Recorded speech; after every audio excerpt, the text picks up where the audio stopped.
Hello everyone, welcome to Officer Adda 24/7. A very good evening to all of you.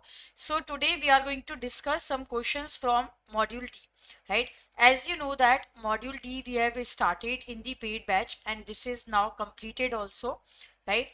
So from the paid batch, right, I have taken some questions here so that we are going to solve. So Module D is your last module in ABM, right? And this is a very important module when we are talking about the exam point of view.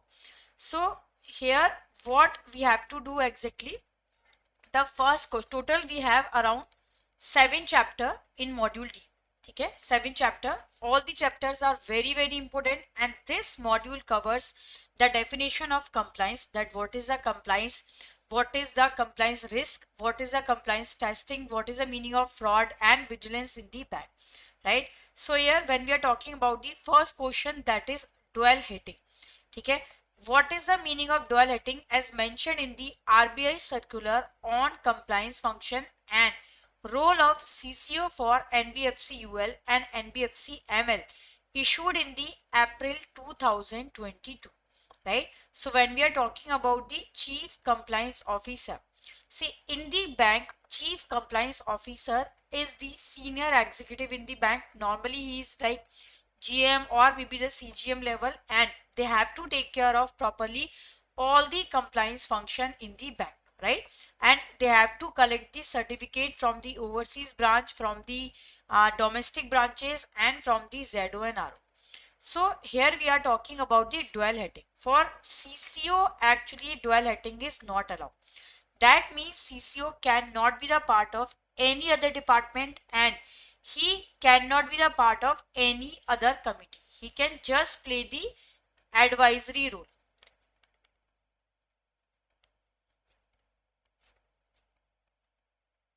right? Only advisory role he can play, but he can be the part of 4 committees. The number one is, that is CORM, right? Number two is, that is product group committee.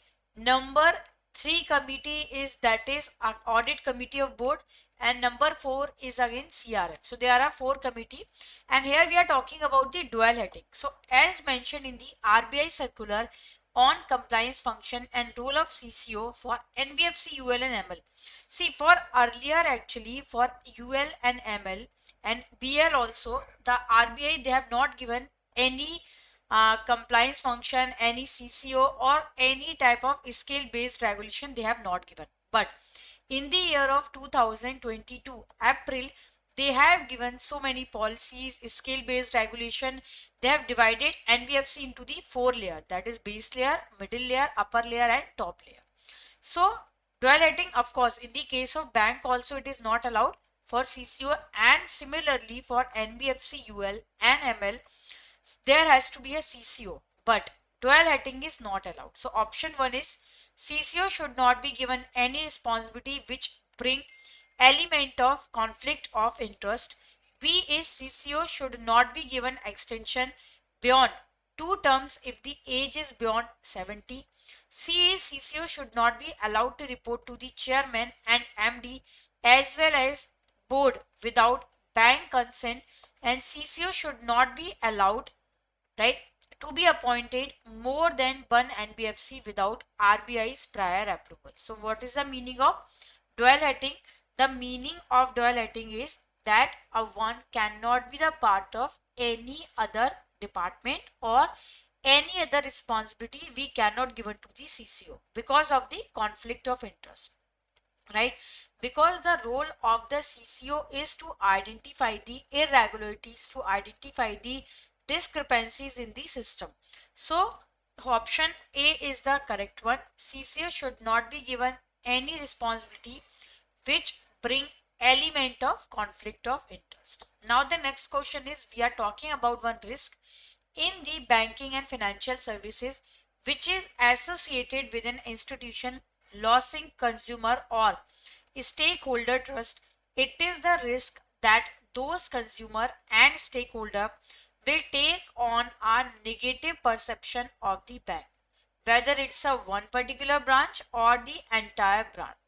following a particular event. So we are talking about annihilation risk, we are talking about reputation risk, we are talking about a strategy risk, or we are talking about the legal risk. Tell me which one can be the right answer.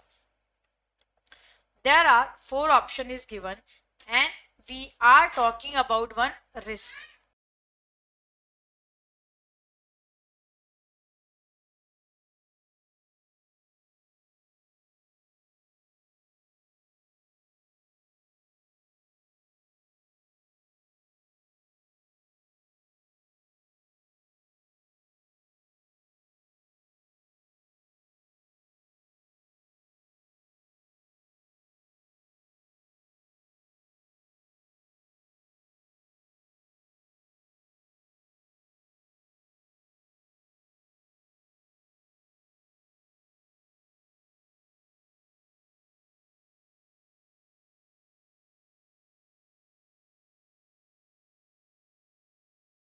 Can be the right answer. We are talking about the risk here in the banking and financial services, which is associated with an institution losing consumer or stakeholder trust. It is the risk that those consumer and stakeholder will take on a negative perception of the bank. That means we are talking about the reputational risk here. What is the meaning of reputational risk? See, the reputation risk, when we are talking about the reputation risk, that means this is something which can lose the consumer trust on you. ठीक है, that means maybe any type of fraud was happened or any type of something was happened, corruption was happened, and because of that the consumer, they are actually losing trust on you. ठीक है, and the banking business is completely based on the trust, right? If someone is opening the account with you, right, that means they are having some trust on you, right? So it is the risk that those consumer and stakeholder will take on a negative perception. That means we are talking about the reputation risk. Question number 3 is overall responsibility. This is a very common question. Last year in June also IBF has asked this question, right? So when we are talking about this question, that means overall responsibility for overseeing the effective management of the bank compliance function. We are talking about bank's board of director. We are talking about the audit committee of board. We are talking about the chief compliance officer, or we are talking about the MD and CEO. Option is only one, 1 and 2, 2 and 3, and 1, 2 and 4. So which one is the right answer?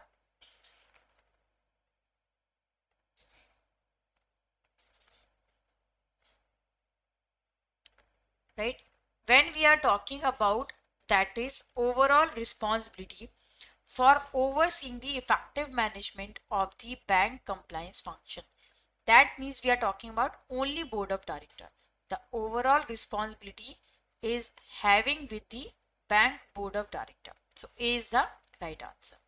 Now what is the responsibility does chief internal vigilance officer, ठीक है, chief internal vigilance officer have in the terms of reviewing vigilance matter and reporting? Normally in the public sector bank, the designation is CVO, that is chief vigilance officer, but for private bank the similar designation is having with the CIV, chief internal vigilance officer. So which one is the right option with respect to them? One second.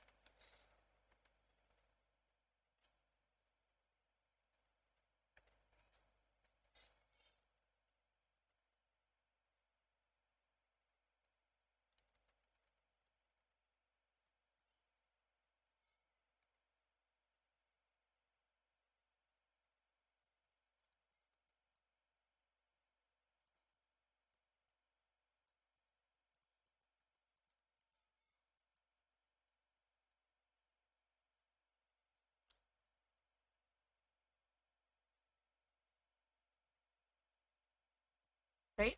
So which one is the right answer? Option A is the CIV must conduct monthly meeting with the chief executive for vigilance work review. B is the CIV should only review the investigation report and disciplinary cases on a periodic basis. C is the CIV is exempt from reporting vigilance activity to the board or local governing council, and D is the CIB is not responsible for expediting action on the pending matter. Okay, so when we are talking about the CIB, normally in the private bank the designation is Chief Internal Vigilance Officer, but for the public sector bank the designation is Chief Vigilance Officer. So when we are talking about the what responsibility does the Chief Internal Vigilance Officer have in terms of reviewing the right have in terms of reviewing the vigilance matter and reporting, right? Which one is the right answer?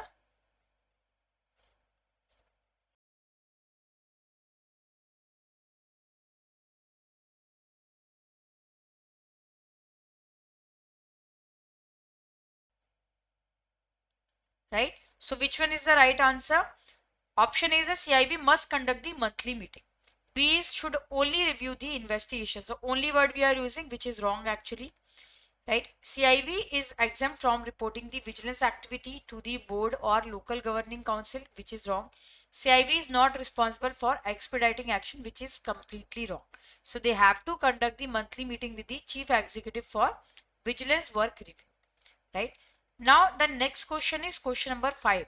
According to the scale based regulation of NBFC, the concentration of credit and investment is how much of tier 1 capital for single borrower, and what is the percentage of tier 1 capital for single group of borrower or parties. So that is for the group of borrower or the parties. Which one is the right answer?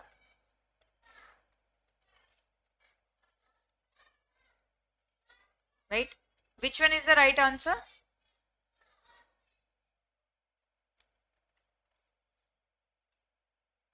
Right, so when we are talking about that is 25 and 40. Okay, what is the right answer here? That is 25 and 40. Earlier it was 25 and 40 but with the NAT own fund, but now it is tier 1 capital. So a scale based regulation actually RBI has given in 2022 October. Right, they have given the capital guideline. Right, they have given the governance guideline, and they have given the prudential guideline. Okay, so normally for BL and ML the capital guideline comes, right, for UL and ML, but for BL governance guideline is there. For BL actually no capital guideline, there is no prudential guideline. For BL actually governance guideline is there, and apart from that for ML and UL also governance guideline is there. So the right answer is 25 and 40, that is. This is the right answer. Question 6 is that is right. What is the answer of question 6?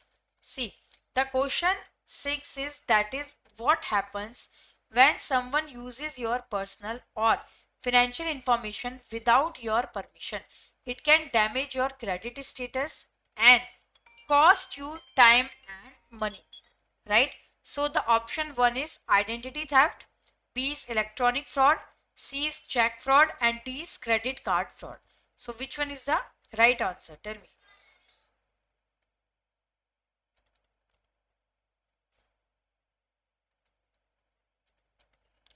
Which one is the right answer? What happens when someone uses your personal or financial information without your permission?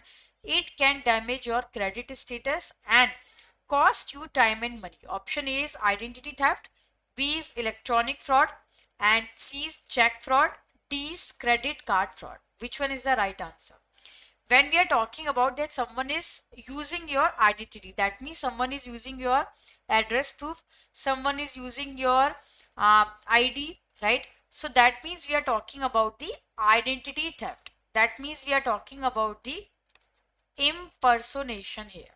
Okay, we are talking about the impersonation, identity theft or impersonation. So this is the right answer, option number A. Question 7 is according to the Whistleblower Act 2014, which of the following statement is or are correct? Option A is the Central Vigilance Commission is designated as an authorized agency to receive the written complaint. B is anonymous complaint shall not be acted upon.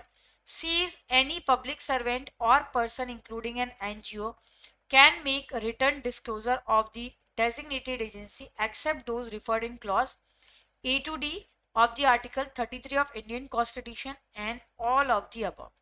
Tell me, so which one is the right answer? You can read the right.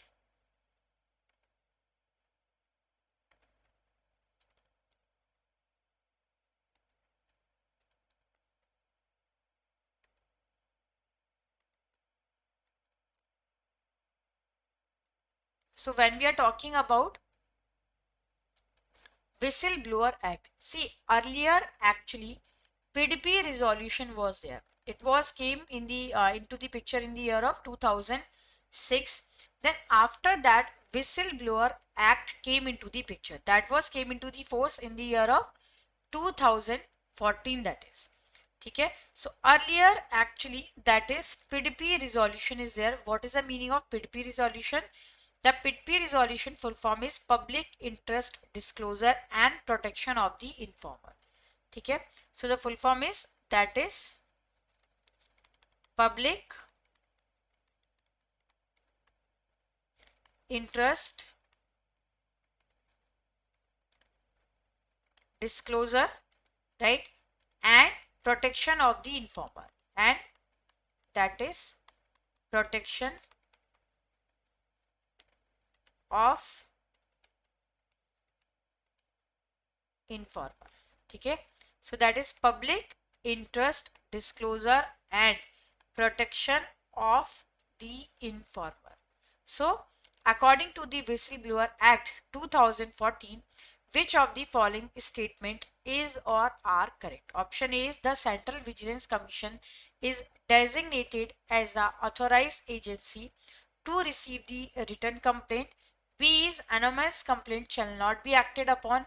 C is any public servant or a person including an NGO can make written disclosure to the designated agency except those referred in the clause A to D of Article 33. So all of the above is the right answer. Next is when NBFC is categorized as a NBFC UL by RBI, then within how many months NBFC have to put the board approved policy for adoption of the enhanced regulatory framework. Okay, and submit the implementation plan for adherence the enhanced guideline. So when any NBFC, when they are categorized, when they are identified as a UL by the RBI, then what is the time limit exactly, right? So we are talking about 3, 24 and 5 years. Okay, 3 months, 24. So within 3 months and we have to put approved board policy for adoption. They have to give the plan, implementation plan, and within 24 months they have to implement that plan. So here the answer is of course 3 months. This is the time when you have to submit the implementation plan, right? Now what is the time limit for that plan? I mean, what is the time in which the company has to submit their, has to implement their whatever the plan is there for the enhanced guideline in the 24 months, and for 5 year continuous they have to follow that regulatory guideline, right? So the answer here is that is 3 months. Okay, now at overseas branch the duties of the compliance officer is carried out by Chief Compliance Officer, Senior Officer designated in the overseas branch, Local Compliance Officer preferably or oblique, and an India based Scale 3 and 4 Officer, HR Officer in the HR Overseas Department HO. See, in the overseas branch the duties of Compliance Officer is they have to, there has to be a local compliance officer, right, India based, and with the support of the local staff he will be designated as a compliance officer. So here the option 3 is the correct one. So all the viewers who are watching the right first time Officers Adda channel, first of all, please do and subscribe our channel. And apart from that, we have recently launched our batch, right? And here you have to go by, that is Adda 24/7, right? Then here you have to go by the category, that is JIB and CIB. We have here the CIB June, and you have to click on double validity offer is going on CIB 2.0. So here you have to click. See, the benefit of CIB Mahapack 2.0 is, of course, you will be getting all the bilingual and all the English medium classes here, right? So why 666 code you need to apply, and the price is 81% discount you will be getting when you are using the code Y666, right? And apart from that, you will be getting all the elective paper video courses and revision batches also. So this is the benefit. And apart from that, there are individual batches also, but elective paper is not included. The victory batch, which we have recently started on 13th of February, you have to click by Y666. This code you need to apply, and the price is 4,799, and this price will be reduced when you are using the Adda application, right? So do and subscribe our channel and start your preparation with Officers Adda.